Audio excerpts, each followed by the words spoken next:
Sorry about that, guys. So I was checking the audio on the first clip I made. Wasn't it did not sound good. So we're gonna keep it rolling because I already recorded it. Can't Not gonna restart the game. So sorry about that, and we are gonna keep it going. This should sound a lot better, I hope. I whipped out a compass during the test. I don't know how I did that. So this is north. Alright, let's go ahead and take the trail. What am I waiting for? Learn to live with bears. No fireworks. Yada yada. I need to go trail walking. That's what I need to do. It's always nice to just walk a little bit of nature. What happened? It's Thursday night and Julia for hours late. I can't read. I'm sorry, guys. It's Thursday night and Julia is 4 hours late. She doesn't call. You're worried and getting angrier by the minute. She walks in after you. After you've gone to bed. That was 1980. I haven't been checking the date. She's not quite drunk, but she's clearly been having a fun time. You fight when she gets between the sheets. Yeah, why you out drinking, huh? Drinking out without me. I'm really passive. It's not healthy. Let's go with you ignore her. You don't touch each other all night. The next day you feel guilty for being so angry and ask her about her evening. Sounds like me. She says it was great. You hold onto a tiny pill of resentment. Really sounds like me now. You make some coffee and go to work. What do I do for a living? Julia still likes to draw. She draws plants from her research. She draws all the places you go. She draws you. You pose and flex like a He-Man. You frolic like a Victoria's Secret model. Let's do dumb. Julia was right. You are very pretty. Oh, a little callback. Oh, the red hues. Okay, the sun is setting. It's finna get dark soon. Should probably hurry up. Oh, we can run. Okay. Hop over.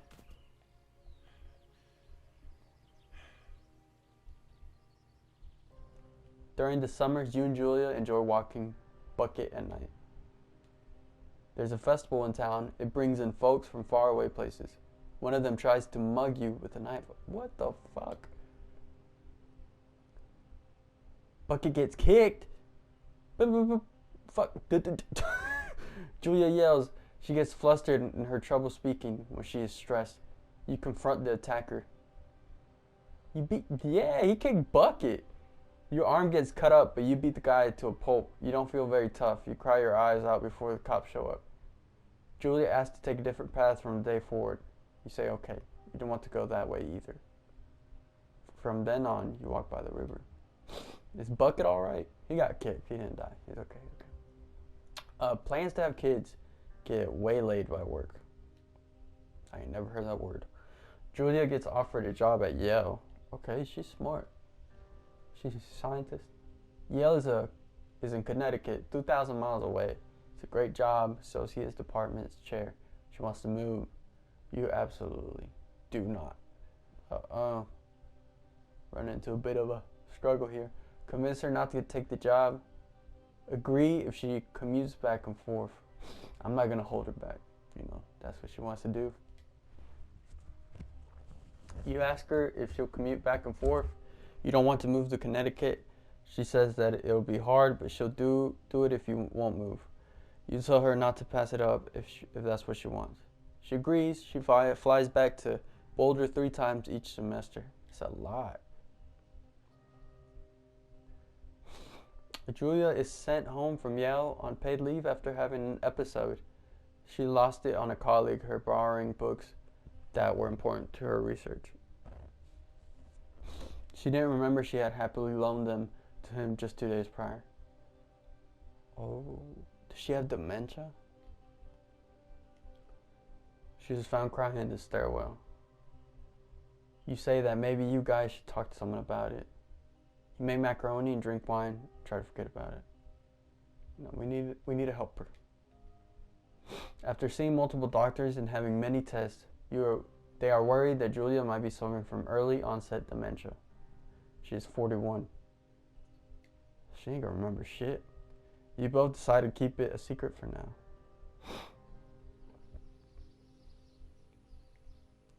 Okay, to give me us little puzzle pieces. Got a little journal.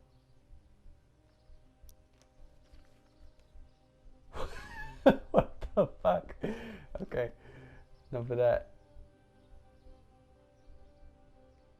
Bucket is getting older. Julia comments that it is kind of nice because he gets in less trouble around the house. A week later, she goes back to the university. Julia's affliction gets worse. She can't remember things in class. Her research is in shambles. She drives her car into the next town over for no particular reason and has to be brought home by the police. She is devastated. She is sent home on permanent medical leave. Sounds a little bit like The Notebook. Some days you get to Julia, who calls you a dope and your unborn children little idiots. Other days, so we did have kids. Other days you get a stranger. She pulls you into bed to make love. After 5 minutes, she goes into a panic, believing her dad is at the door. Damn. You tell her family. They are crushed and begin to make trips to and from their home in Australia to visit her. For a while, your friends come by with little things to brighten the day. She gets worse. You spend your days following Julia around the house. You count the seconds between 2 weekly visits from Daniel, the nurse. He suggests that Julia could live somewhere else, somewhere with 24-hour care, a home. It sits with you for a couple months. You decide to move her into a full-time care facility. You're determined to care. I'm not gonna fucking do that.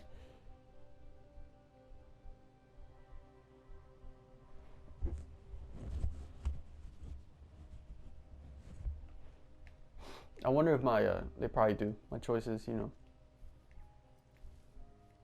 allow for a different outcome.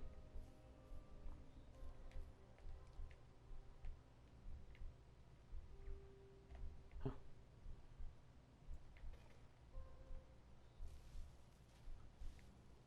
I thought he was about to attack me.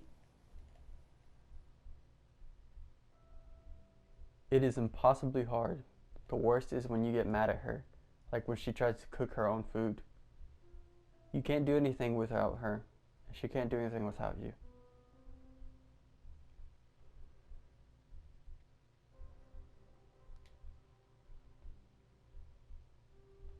When she goes to sleep, you stay up for a few hours, drinking on the deck, watching baseball in the summer, college basketball in the winter, drinking then too. You start going out after you put her to bed. The first time you do it, you worry about her getting up and walking around while you're gone. You put a chair in front of the bedroom door. You trust that she sleeps like a rock. There's something wrong, something that feels wrong about putting a chair. But she could be no. Some people would panic. Let's just trust. I don't know, this is really sad. I did not expect it to take this kind of turn.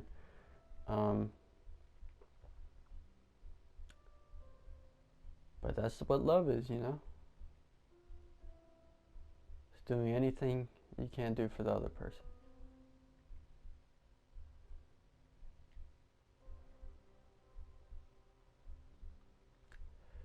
You go to the same bar at the boring end of Pearl Street.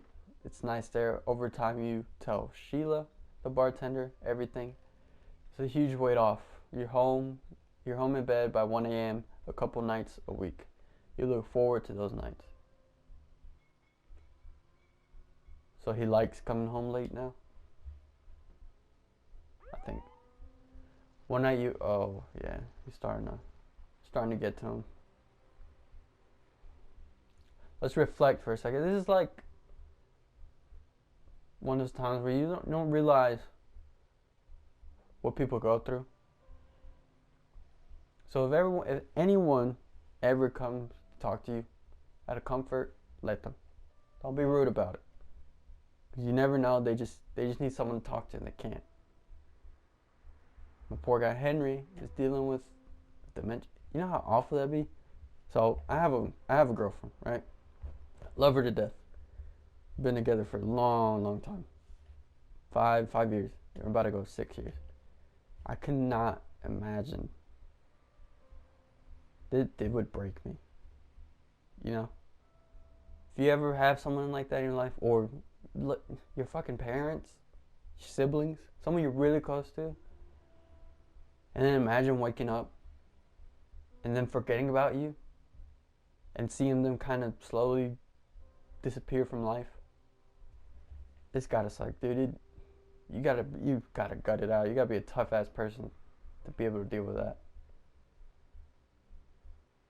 I mean, this is the love of his life. This is crazy. You blow 10 and you're taken to jail for the night.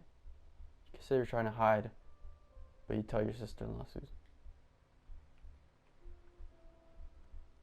Julia's parents take the next plane from Australia. They can't believe the state your house is in, and then they tell Julia's coming to live with them. You don't argue.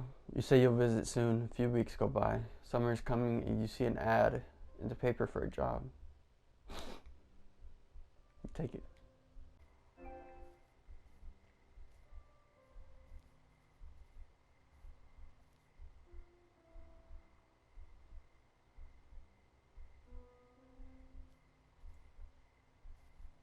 You ever look up at the sky and you see a few stars and then you see more, and then more, and more? I always find that really cool. I think it's the light traveling. It takes a lot of travel to your eyes, but you just look and then you see one, and then you see more, and then you see a bunch. You know, people don't really look at the sky. Well, I sure don't. Every now and then, but you know, you do. You know, I saw a shooting star one time. That was cool. And then I went to go tell people, and they're like, "Oh yeah, I seen one." I'm like, "You lying ass." Everybody acted like they seen one.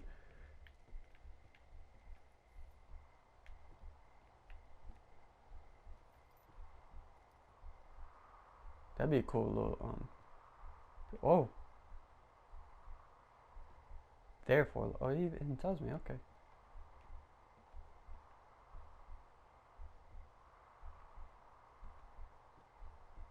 This game is very pretty, very pretty. Okay.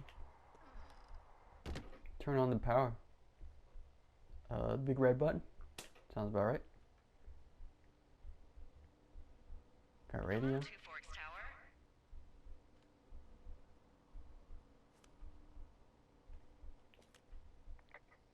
Hello? How do I? Hello? Whoever this is? It's Henry, right? Yeah. I'm Delilah. Yeah, that's what the guy said on the phone. So, what's wrong with you? Excuse me? People take this job to get away from something. So, what's wrong? What's wrong with you? That's a great idea. Go ahead. Look, I just hiked for 2 days, so I don't really follow whatever it is you're doing right now. You take a stab at what's wrong with me. Fine, then can I sleep forever?